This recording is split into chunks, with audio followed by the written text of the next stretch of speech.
Hi friends, welcome back to our channel.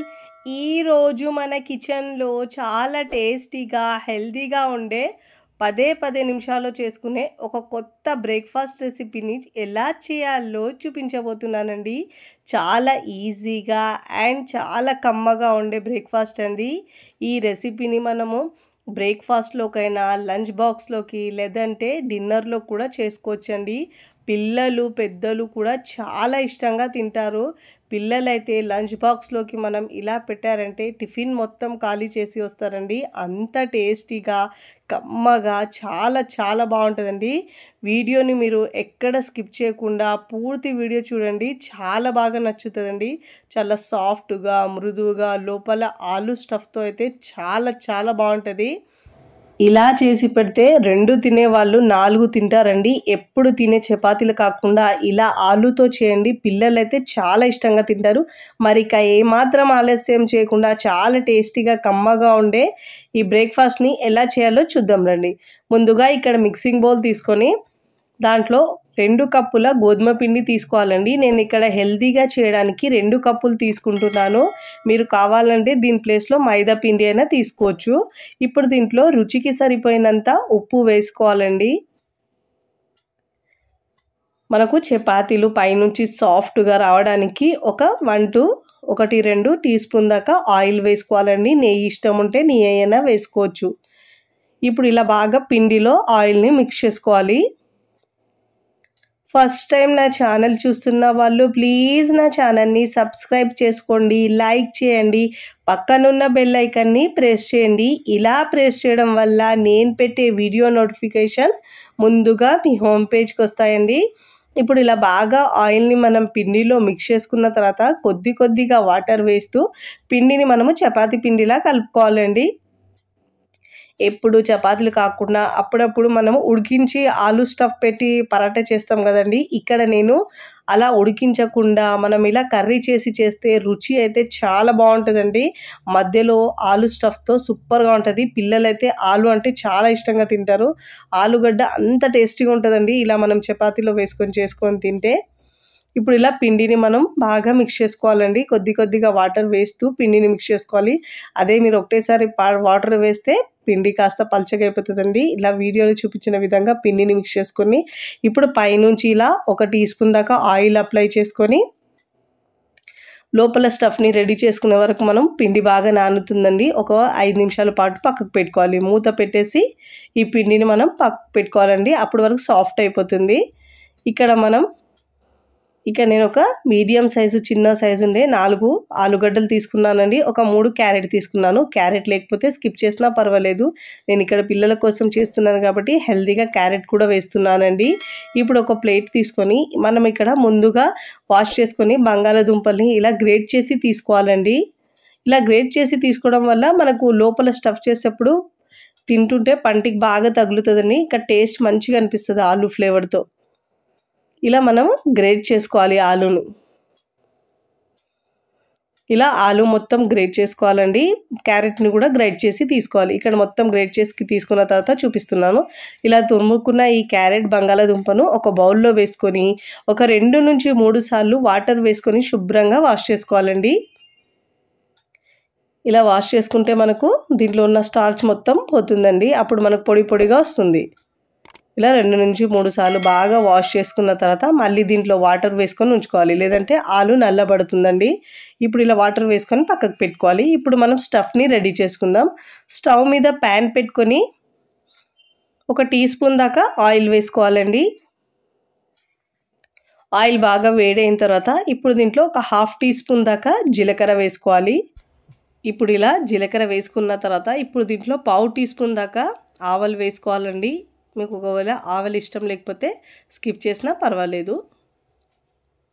ఇక్కడ మీరు కావాలంటే కారం వేసి చేసుకోవచ్చండి. నేను ఇక్కడైతే పచ్చిమిరపకాయలు ఇలా గ్రైండ్ చేసి వేస్తున్నాను. పిల్లలు తింటారు కాబట్టి మీరు పెద్దవాళ్ళు తింటే చిన్న ముక్కలైనా కట్ చేసి వేసుకోవచ్చు.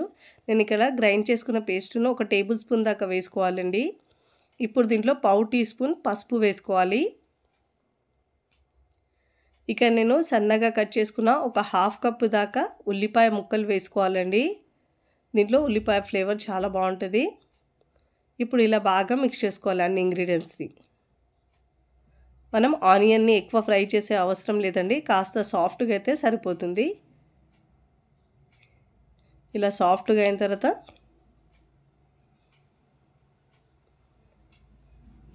ఇప్పుడు దీంట్లో అల్లం వెల్లుల్లి పేస్ట్ 1 టీ స్పూన్ దాకా వేసుకోవాలి, లేదంటే 1/2 టీ స్పూన్ అయినా వేసుకోవచ్చు. ఫ్లేవర్ ఎక్కువ నచ్చితే 1 టీ స్పూన్ దాకా వేసుకోవాలి. నేనైతే 1/2 టీ స్పూన్ వేసుకున్నానండి. ఇలా పచ్చి స్మెల్ పోయే వరకు బాగా మిక్స్ చేసుకోవాలి. ఇప్పుడు ఇలా బాగా మిక్స్ చేసుకున్న తర్వాత రుచికి సరిపోయినంత ఉప్పు వేసుకోవాలండి. ఈ కర్రీకి సరిపోయినంత ఉప్పు మాత్రమే వేసుకోవాలి. ఉప్పు కారం మీ టేస్ట్ని బట్టి యాడ్ చేసుకోండి. ఇప్పుడు ఇలా ఉప్పు వేసుకున్న తర్వాత బాగా మిక్స్ చేసుకోవాలి. మిక్స్ చేసుకున్న తర్వాత ఇలా మనము బంగాళాదుంపను తురిమి పెట్టుకున్న బంగాళాదుంపను వాటర్లోంచి ఇలా బాగా పిండేసి వేసుకొని బాగా మిక్స్ చేసుకోవాలండి. వాటర్ లేకుండా ఇలా పిండేసి తీసుకోవాలి. హై ఫ్లేమ్లో ఉంచి మంచిగా ఇలా ఫ్రై చేసుకోవాలి. పొడి పొడిగా అయ్యే వరకు ఫ్రై చేసుకోవాలండి. తర్వాత కొంచెం అయిన తర్వాత ఫ్లేమ్ని మీడియంలో ఉంచి ఇప్పుడు దీంట్లో ఒక 2-3 టేబుల్ స్పూన్ దాకా సన్నగా తరిగిన కొత్తిమీర వేసుకోవాలండి. ఇప్పుడు దీంట్లో మీరు కావాలంటే గరం మసాలా యాడ్ చేసుకోవచ్చు. నేనైతే ఏమి స్పైసెస్ వేయకుండా ఇలా సింపుల్గా చేసినాను, కానీ టేస్ట్ అయితే భలే వచ్చిందండి. ఇప్పుడు ఇలా బాగా డ్రైగా ఫ్రై చేసుకున్న తర్వాత స్టవ్ ఆఫ్ చేసుకొని పూర్తిగా చల్లారించుకోవాలండి. ఇప్పుడు చూడండి పిండి కూడా బాగా నానిందండి. ఒక 2-3 సార్లు ఇలా బాగా మిక్స్ చేసుకోవాలి. మనకి ఎంత బాగా మిక్స్ చేసుకుంటే చపాతీలైనా, ఇలా మనం పుల్కాలు చేసినా, లేదంటే మనము ఇలా ఆలు స్టఫ్ చేసిన దేంట్లో అయినా కానీ సాఫ్ట్గా వస్తాయండి చపాతీలు అయితే, ఇలా బాగా మిక్స్ చేసుకోవడం వల్ల. ఇప్పుడు చిన్న చిన్న బాల్స్ లాగా చేసుకోవాలండి. ఈ ఆలు పరాటా అయితే టేస్ట్ చాలా బాగుంటుంది. ఇప్పుడు ఇలా మిక్స్ చేసుకున్న తర్వాత దీంట్లో నుంచి ఒక పిండి ముద్ద తీసుకోవాలండి. ఇక్కడ మనము కింద ఒక చపాతీ పైన ఒక చపాతీ ఉంచి చేస్తున్నామండి. ఇప్పుడు ఇలా పొడి పిండి వేసుకున్న తర్వాత కౌంటర్ టాప్ మీద చిన్న చపాతీలా తాల్చుకోవాలండి. అన్ని వైపులో ఈక్వల్గా తాల్చుకోవాలి. చూడండి ఇలా తాల్చుకున్న తర్వాత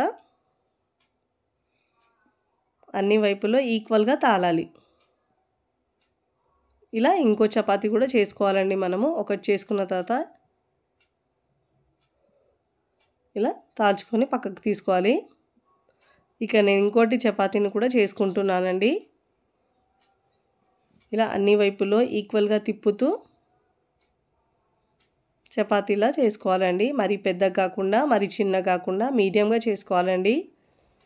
ఇలా అన్ని వైపుల్లో ఈక్వల్గా తాల్చుకున్న తర్వాత ఇక్కడ నేను 2 చపాతీలు రెడీ చేసుకున్నానండి. ముందు కౌంటర్ టాప్ మీద ఒక చపాతీ ఉంచాలండి. ఇప్పుడు ముందుగా రెడీ చేసుకున్న ఆలు స్టఫ్ని దీంట్లో మధ్యలో పెట్టుకోవాలండి. మనం ఆలు స్టఫ్ ఎంత పెట్టుకుంటే మనకు అంత టేస్టీగా ఉంటుందండి తినేటప్పుడు. ఇప్పుడు ఇలా పెట్టుకున్న తర్వాత ఎడ్జెస్లో నుంచి ఊడిపోకుండా ఉండడానికి మనం ఇలా ఎడ్జెస్లో ఇలా కొద్దిగా వాటర్ని రౌండ్గా అప్లై చేసుకోవాలండి. చపాతీ చుట్టూతా ఇలా అప్లై చేసుకోవాలి. ఇలా వాటర్ని అప్లై చేసుకున్న తర్వాత దీనిపైన ఇప్పుడు మరొక చపాతీ ఉంచి ప్రెస్ చేయాలి. ఇలా కాస్త గట్టిగా ఎడ్జెస్లో ప్రెస్ చేయాలి. ఇలా ప్రెస్ చేయడం వల్ల మనకు ఊడకుండా మంచిగా వస్తుందండి చపాతీ అయితే. ఇప్పుడు నేను ఇక్కడ షేప్ చేసుకోవడానికి ఇలా ఏదైనా షార్ప్ గిన్నె తీసుకోవాలండి. తీసుకొని ఎక్స్ట్రా ఉన్న పిండిని పక్కకు తీసుకోవాలి. ఒకవేళ మీరు ఇలా ఉంచుకుంటే అలా అయినా ఉంచుకోవచ్చు. ఇలా చేస్తే మనకు అన్నీ ఒకే సైజులో వస్తాయండి. మీరు టిఫిన్ మూత ఏదైనా తీసుకోవచ్చు, మీ చపాతీని బట్టి తీసుకోవాలి, పెద్దది చిన్నదంటే సైజుని బట్టి. ఇప్పుడు ఇలా చేసుకున్న తర్వాత మూత తీసేసి చూడండి రౌండ్గా వచ్చింది కదండి. ఇప్పుడు మనం దీన్ని కాస్త 3-4 టేబుల్ స్పూన్ దాకా ఆయిల్ వేసుకోవాలండి. ఎప్పుడు మనం ఇలా చపాతీలా కాల్చుతాం కదండి, ఇక్కడ నేను ఒక 4 టేబుల్ స్పూన్ దాకా ఆయిల్ వేసుకొని ప్యాన్లో కాల్చుకోవాలండి దీన్ని.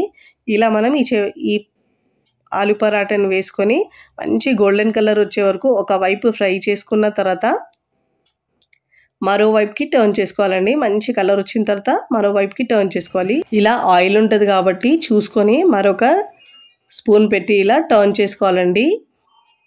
ఒకవైపు మంచి గోల్డెన్ కలర్ వచ్చిన తర్వాత మరోవైపుకి టర్న్ చేసుకోవాలి. కాస్త ఇలా లైట్గా ప్రెస్ చేస్తే పొంగుతుందండి.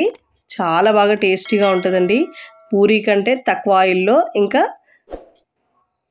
ఇలా మనం ఈజీగా చేసుకోవచ్చు. ఇంత ఆయిల్లోనే అన్ని ఆలు పరాటాలు రెడీ అయిపోతాయండి. ఇప్పుడు చక్కగా మంచి కలర్ వచ్చిన తర్వాత ప్లేట్లోకి తీసుకోవాలి. ఇక్కడ నేను ఇదే విధంగా చపాతీలోంచి మధ్యలో స్టఫ్ ఉంచి ఇలా చేసుకున్నానండి. ఇప్పుడు ఆయిల్లో వేసుకొని మంచి గోల్డెన్ కలర్ వచ్చిన తర్వాత మరోవైపుకి టర్న్ చేసుకోవాలండి.